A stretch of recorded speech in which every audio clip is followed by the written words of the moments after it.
In this edition of City News, we'll show you the furry friends that are helping veterans. Also, see what new business came to town. Plus, find out what galactic activities were being held for local students. These stories and much more coming up on City News.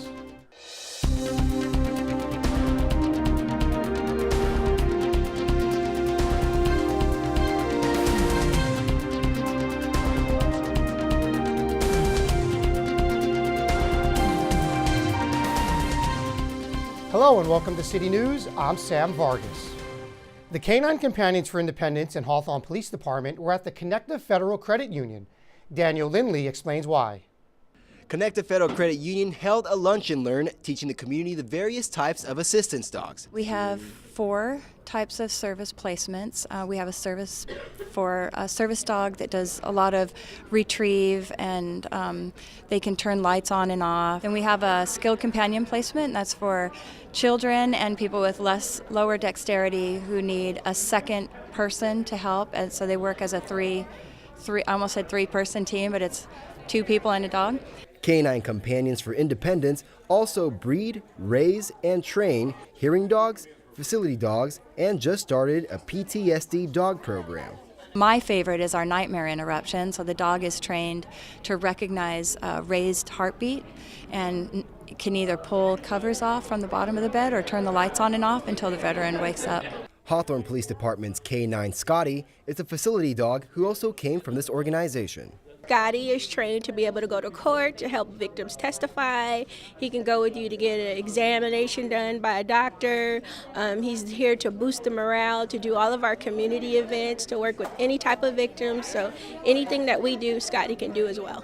By the time these dogs are trained to this capacity and placed with a handler, they are valued at $50,000. Our goal is to partner with them to help raise funds because we know they're doing great things in the community, and we wanted to support that organization, which is a nonprofit organization just like us.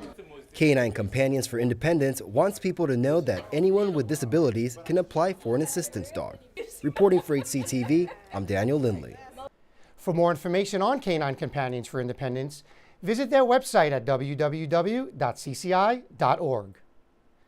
A new business recently opened their doors to the residents of Hawthorne. 2, 3!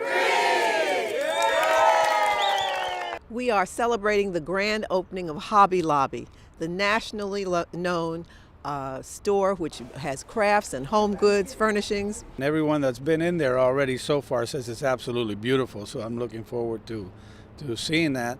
Hobby Lobby opened 54 stores in 2018 and expects 65 more in 2019. For more information about Hobby Lobby and its locations, visit their website at www.hobbylobby.com. El Camino College recently hosted the Onizuka Space Science Day for local students. Abby Gremion has the interplanetary tale. It's not every day that you get to see an astronaut, much less hear one give a speech. But a crowd of 3,000 people was all ears at the Onizuka Space Science Day. As we see the value of introducing students to science, engineering, technology, and math, we want our students in the area to see and recognize the potential they have for pursuing those studies. Astronaut Stan Love tackled the question of how exactly we could get to Mars in remarks that opened Space Science Day and took questions from a crowd of excited students. I think it's important that we get a lot of kids interested in science and engineering. The world has a lot of problems, a lot of which can only be solved by scientists and engineers. And I'm hoping that this new generation is going to be up to the task. And from what I've seen today, I think we're in pretty good hands. The memory of astronaut Onizuka was not lost on the scores of students who attended the science exhibits at the college, with many of the exercises having direct implications to physics, engineering, chemistry, and astronomy. We filled the water up to 10.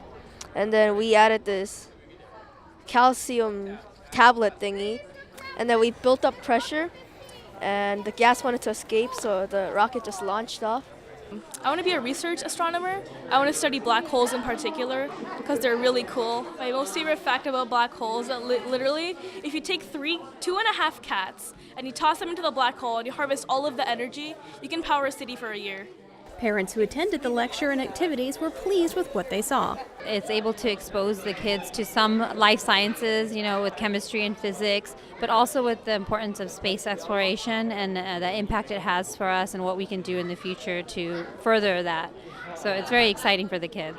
The day concluded with participants expressing hopefulness to the future for space and science. He inspired and convinced us to go forward and don't have any boundaries. Don't ever look back and just move forward. The memory of astronaut Onizuka lives on through inspiring future generations about what lies ahead in space science. For HCTV, I'm Abby Grimion. For more information on the Natural Sciences Division at El Camino College, visit their website at www.elcamino.edu/academics/natural sciences. If you've been enjoying the spring-like weather outside, you've probably seen a migration of butterflies heading north. The swarms of Cynthia cardui, or painted ladies, are passing through Hawthorne on their way to the Pacific Northwest to breed. Approximately 1 billion silver dollar-sized cousins to the monarch are making the trip. Flying at speeds of 20 miles per hour, the yellow, orange, and black butterflies have been reported in San Dimas, Glendora, Pasadena, Burbank, San Bernardino, and Palm Desert. Experts advise to stay out of the way of the butterflies and that the migration may last up to 1 month. Coming up next on City News, find out how an international holiday is putting down roots in Hawthorne. Also, we'll show you what has everyone on their feet.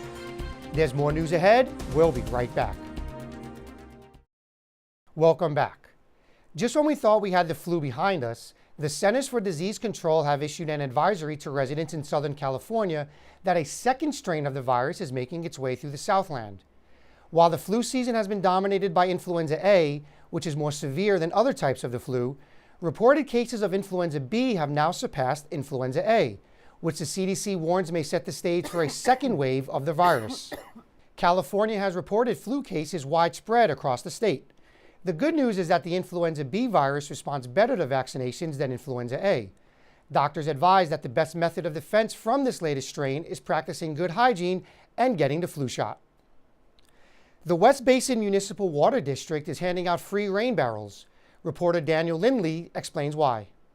A line of cars filled the Hawthorne Memorial Center parking lot as West Basin Municipal Water District gave away 400 free rain barrels to help conserve water. Residents will place these at their homes, collect the rain, and use the water for their plants and vegetables. So it's a great way to conserve water and also to reduce storm water that goes out to the streets and into the ocean. So it's a great way to capture rainwater. According to Senior Water Efficiency Specialist Gus Meza, each barrel can save 50 gallons of water, and residents were able to receive up to 2 barrels at this event. With 1 inch of rain on a typical roof, you can get 600 gallons of water. And the great thing about these rain barrels is that they're repurposed.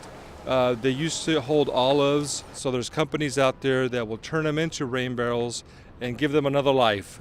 This rain barrel giveaway event is in its 5th year, and West Basin hopes more residents will take part in the various water conservation programs. Reporting for HCTV, I'm Daniel Lindley. If you would like to receive a free rain barrel, you can register on their website at www.westbasin.org/rain barrels. Big Green, a national nonprofit seeking to build a healthier future for kids, made a stop at one of our local elementary schools. Abby Gremion shows us what's sprouting up in town. We're here at Eucalyptus Elementary celebrating a brand new international holiday, Plant a Seed Day. So we created this national holiday, actually international holiday, so that every child across America and across the world can participate and plant a seed. When you plant a seed, you understand how things grow, you connect to the food, you love your food, when you always love to eat what you planted. And so by doing Plant a Seed Day, we can get millions of people and kids involved. The Plant a Seed holiday was created by Musk's nonprofit organization, Big Green. Big Green's efforts go hand in hand with the installation and use of learning gardens, designed to get kids educated and involved in the production of fresh food. The learning gardens came out of the age-old idea of a school garden. The problem with school gardens were they were often in the corner of the schoolyard with a fence around it. We raised them up, we made them out of these beautiful recyclable polyethylene beds. Irrigation is built in, and they last longer than the bricks in the wall of the school. And by making it really easy to teach in, really fun to play in, and making it beautiful, teachers, principals, and kids have just welcomed it. The Learning Gardens do more than just get children's hands dirty in their pursuit of raising fresh fruits and vegetables. When they grow them, they eat them more, and they love them more because they're nurturing their own plants. And the thing is, children don't get enough fruits and vegetables, and so it's important to always emphasize half the plate should be fruits or vegetables. The optimal weather in the Southland takes the lessons from the classroom to the outdoors, creating teachable moments year-round. They've been able to harvest 2 or 3 times per trimester. This is our second trimester, and so we haven't harvested anything yet, but we have made some delicious taste tests that we have grown in our garden, and the students get to try fresh. Big Green has made the big goal of reaching every child in America with Plant a Seed Day. Planting seeds are important for the environment so humans can eat and all have healthy foods like fruits and vegetables. Looking forward to eating some of the yummy stuff that's being grown? Yes! The act of planting seeds is for more than just feeding mouths. It's for making lasting contributions that are beyond themselves. I'm going to plant purple carrots, and I'm going to plant a seed for love. So what did you plant your seed for? For my mom. As the parable says, give a man a fish and feed him for a day. Teach a man to fish and you feed him for life. For Musk and Big Green, the hope is that by teaching children to plant a seed, they've also planted the value of healthy eating and being a good steward of the environment. For HCTV, I'm Abby Grimion. For more information about Big Green, visit their website at www.biggreen.org. When we return, we'll show you what has everyone hitting a local park. It's that time of year, and it's looking to be a home run. Tony Long Jr. has the story. It's opening day at Del Air Park for the Aviation Little League. We have a ceremonial first pitch. We mentioned the team parents, thank everybody involved, and get everybody to pretty much get excited for a new season of Little League Baseball. Athletes Sophie and Ava can't wait to take the field. I like to pitch, and I'm going to have some fun pitching. I feel ready, and I really like to play softball. I've been playing for 3 years, and it's been really fun for me because I've been starting to learn how to pitch and learn how to throw and catch. Noel's returning to Little League play after a hiatus. I am excited to play because I've been away for about a good couple of years, and I don't know what happened, but I just decided I want to play baseball again. Noel's coach is DeAndre Spencer, whose team represents the junior division of the Aviation Little League. It's a lot of pressure. We want to compete. We don't want to go out there and put a bad product on the field because we represent Aviation Little League. So it's a lot of pressure to kind of do well. So I'm kind of feeling it, but it's exciting at the same time. Parent Sophia Thompson has supported the league for about 10 years. It's highly important to the community. It's important to my children. I have 2 boys that have played here and will be playing here. My firstborn started when he was 3 to 4, and now he's 14. According to league president Francisco Liriano, the league has grown from 177 participants to 230 players over the last couple of years. For HCTV, this is Tony Long Jr. For more information, visit the Aviation Little League website at www.aviationlittleleague.com. The Hawthorne Historical Society held its annual pancake breakfast. Daniel Lindley sat down for a meal. Hawthorne residents from the past and present gathered at Jim Thorpe Park over a pancake breakfast. Well, today is the annual pancake breakfast of the Hawthorne Historical Society. And this is a wonderful society that was created in 2011 to give the residents an opportunity to look back to see the history of the city. Residents were able to check out the museum and see the past 90 years. An important Hawthorne history lesson, according to council member Alex Montero. Because a lot of people don't know the history of Hawthorne, right? That Marilyn Monroe used to live here, or the Beach Boys. So a lot of these kids don't know about it. So it's good for them to keep the momentum going about the history of Hawthorne, the aviation, all those beautiful pictures over there, now SpaceX and Tesla. While looking back at Hawthorne's rich history, pancakes, bacon, sausage, orange juice, and coffee were being served. All of the profits and proceeds go back into the Historical Society to help preserve the history of Hawthorne, along with aiding Parks and Recreation after-school programs. Hawthorne Historical Society President Bob Jensen wants residents to know the museum is open on Tuesdays and Saturdays from 10 a.m. to 2 p.m. Reporting for HCTV, I'm Daniel Lindley. For more information on the Hawthorne Historical Society, you can visit their website at www.hawthornehistorical.com. The 30th Annual Parks and Recreation Golf Tournament is just around the corner. The tournament will be held on April 15th at the Industry Hills Golf Club in the City of Industry. The funds raised this year will be used to replace the dance floor in the Betty Ainsworth Sports Center. To find out more information about the tournament, contact tournament co-chair Mark Hardison at 562-427-8284 or co-chair Chip Herrera at 310-713-7274. There's a party at a local school. Tony Long Jr. shows us. Everyone is cutting a rug at Cornbloom Elementary for the first ever mother-son dance. Just seeing the kids dressed up and how they're acting with their mommies and getting to see them cut loose and dance, it's exciting. I just think they're having a great time. To entice students to attend, the administration got creative with the dance theme, superheroes. What do the kids like? So some kind of combination of formal dance and superhero is what we ended up with. Looks like it turned out great. Some of the students dressed for the occasion. I recently watched the movie Black Panther, and Black Panther is my favorite. And also, because I noticed that the DJ is wearing a Black Panther costume, so I'm guessing this guy's a popularist. Some students like the idea of a dance with their mother. It's going to be good because I'm going to dance with my mom and all my good friends here, so we're going to have fun and eat and just dance a lot. Even the teachers got into the spirit of the dance. My kids are having fun. They are enjoying the culture that I work in and that I love. According to Cornbloom principal Marissa Stewart, the dance will be alternating each year between the father-daughter and the mother-son formats, coinciding with the sports challenge. For HCTV, this is Tony Long Jr.